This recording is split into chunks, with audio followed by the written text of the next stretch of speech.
can't post this here. So it's a happy new year from me to you and yours. I'm back with a bang, guys. Welcome to All Avenues. I'm pretty excited about what I'm going to be talking about today, as you can see by the title. My favorite section of the channel. Yeah, before I jump into it, subscribing, just hit the subscription button below. After that, please do like my video. Yes, and do comment, guys. I'd also like to hear your thoughts, you know, your testimonies as well, because that's what I'm going to be talking about. It's testimony time. Very excited. All right, so let me just jump into it, right? So where do I start? Well, you guys have to get a bit of background, right? So because this whole setting is a transition from high school to university, right?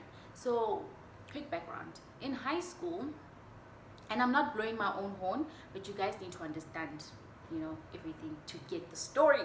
All right, so in high school, I was a top achiever. I was that girl who was never out of the top 10, dark scholar, you know, participating in extramural activities. Like the only sport I did was like cross country, because yeah, I'm not good at sports.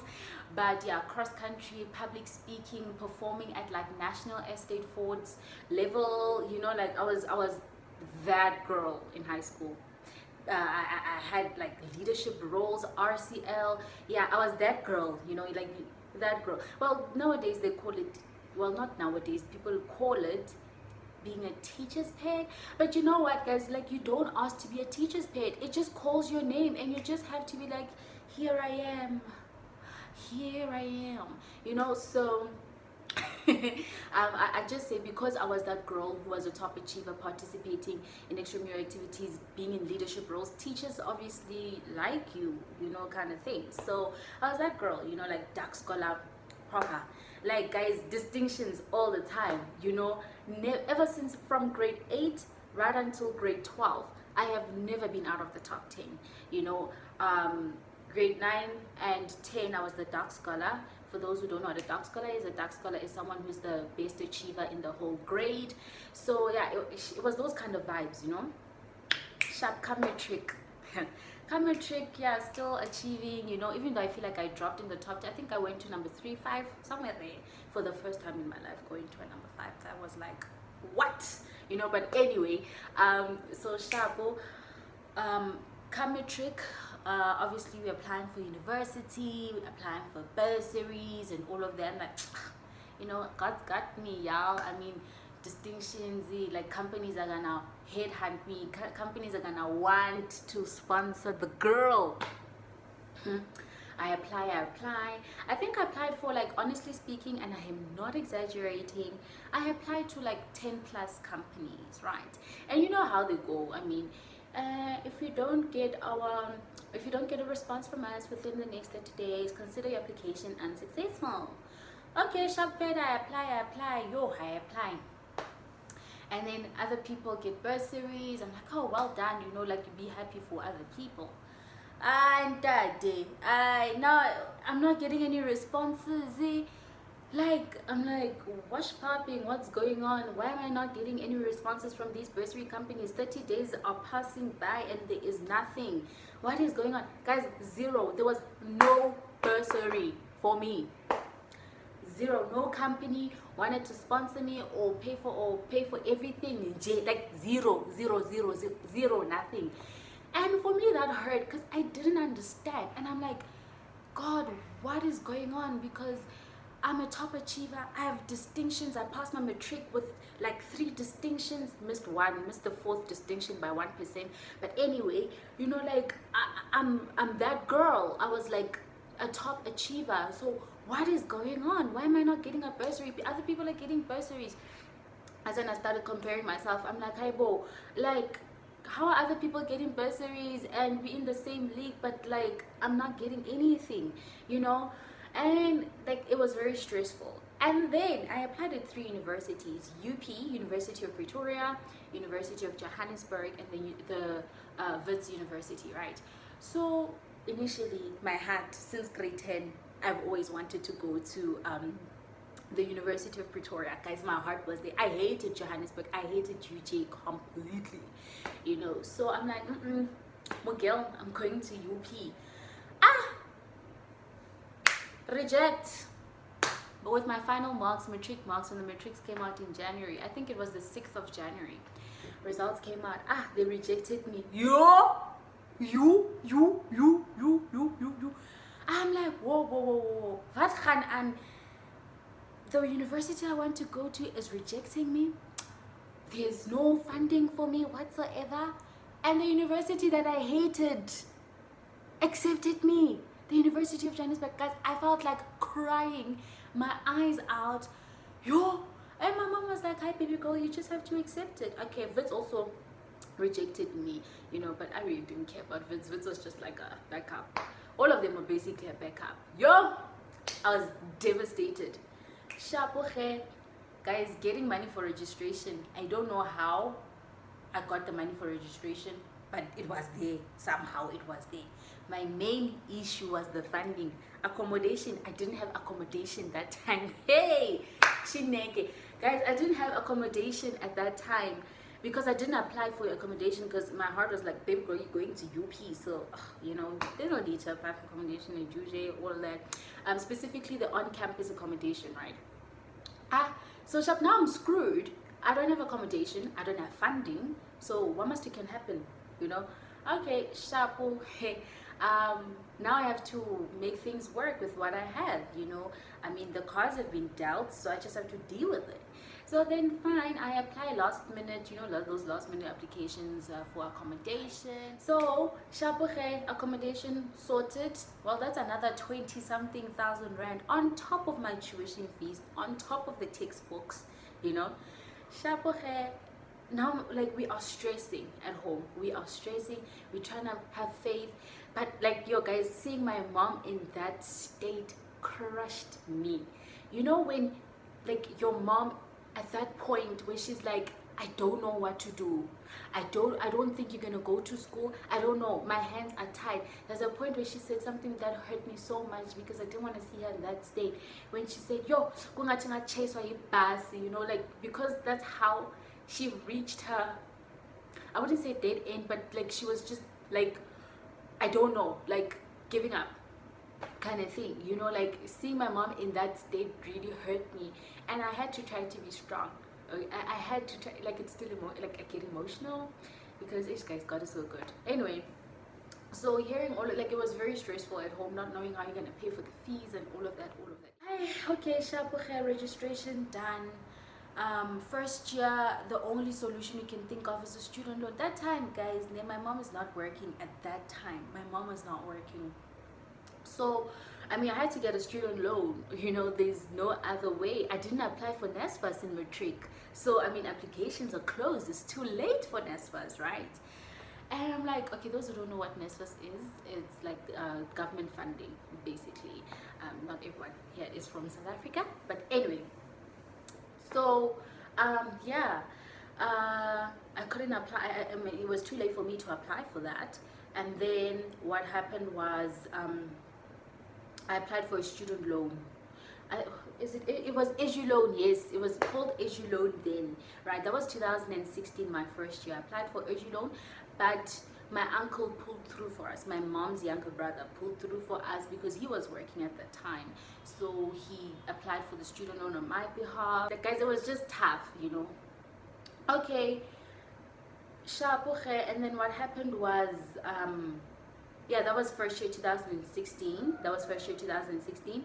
And then obviously, guys, I had stopped applying for bursaries. Like, what the hell? Even first year, guys, I was like, getting distinctions. I mean, you first year, you're supposed to get distinctions because, hey, the higher you go, the tougher it gets. You get weather forecast marks. But anyway, we are not there.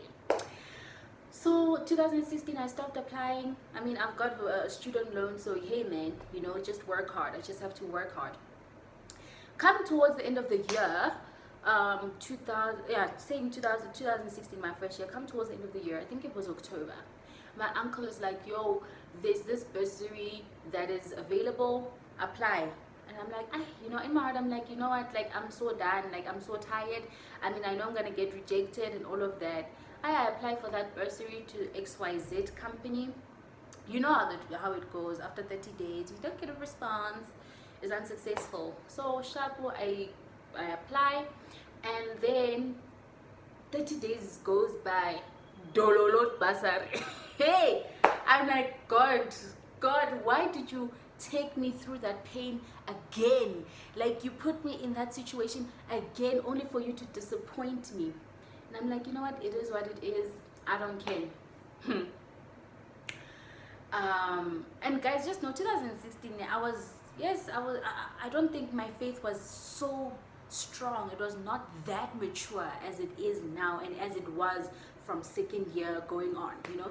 Okay, Shapuche, 30 days passed by, didn't get accepted. Well, they didn't respond, so I'm like, okay, it is what it is. And then second year, 2017, I think it was around May, I was in my friend's room, we chilling, talking, you know. I get a phone call. Tiling, tiling, tiling, tiling. Hello.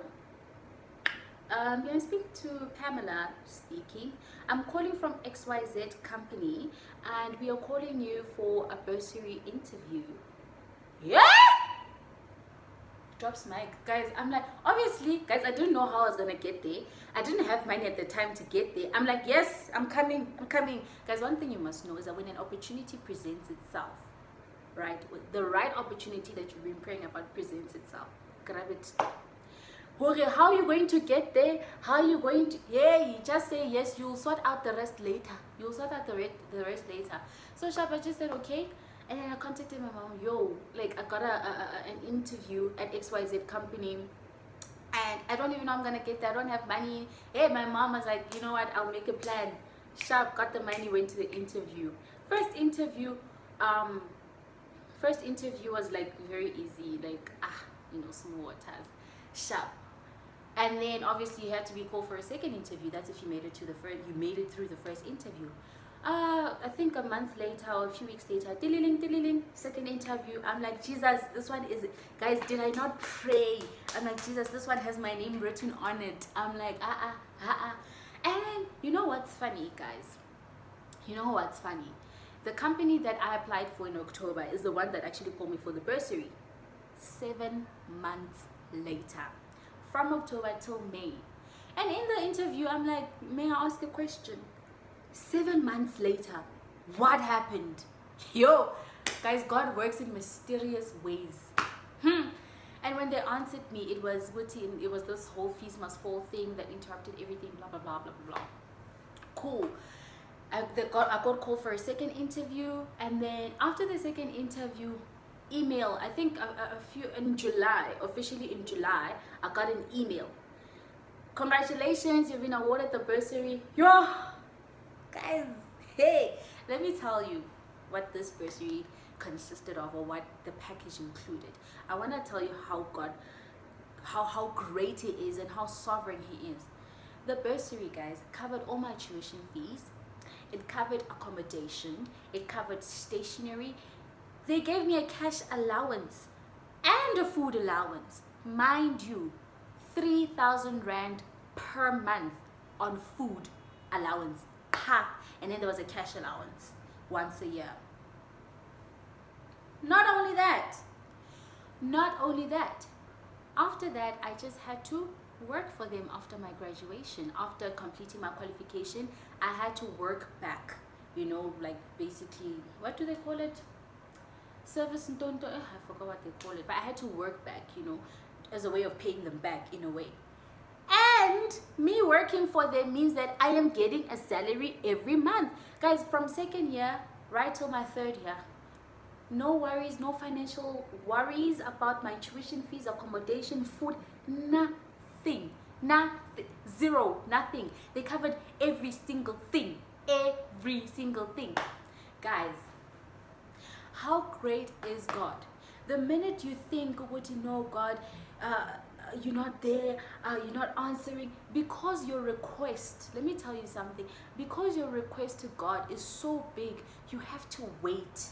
You have to wait for that order, because what He's going to give you is going to blow your mind away. It's going to be beyond your expectations. Because guys, it came to a point where I'm like, even if they just pay for tuition fees and accommodation, that's it. My God was like, no, I've got bigger plans for you. I've got bigger plans than what you are thinking for yourself.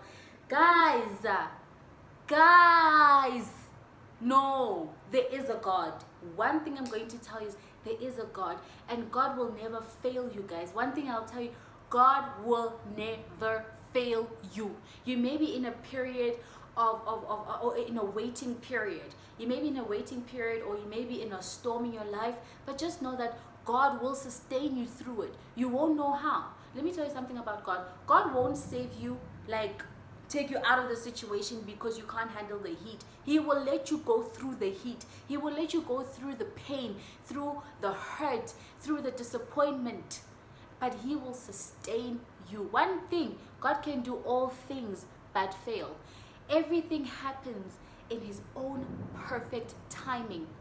His own perfect timing, not your timing, his timing. You just have to trust the process. You just have to ask him to sustain you through it all. He won't save you, Shem.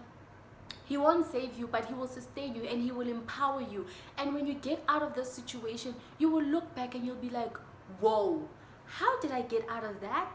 How did I do it? And the only answer is God. That's all I have to say.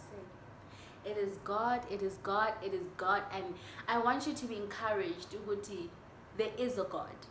I want you to be encouraged that God doesn't fail, but he sustains, and he will empower you through it all. You just have to have so much faith in him. If faith is the only thing that is left, hold on to it with all your limbs. Hold on to it, because I am telling you, don't compare yourself with other people. I think that was the mistake that I did back then, because I really didn't understand. I'm like, I have good grades, I have this, and how did they not take me? How did they take other people? You know, stop comparing yourself and run your own race at your own pace. At your own pace. Don't compare yourself, because God has something greater for you.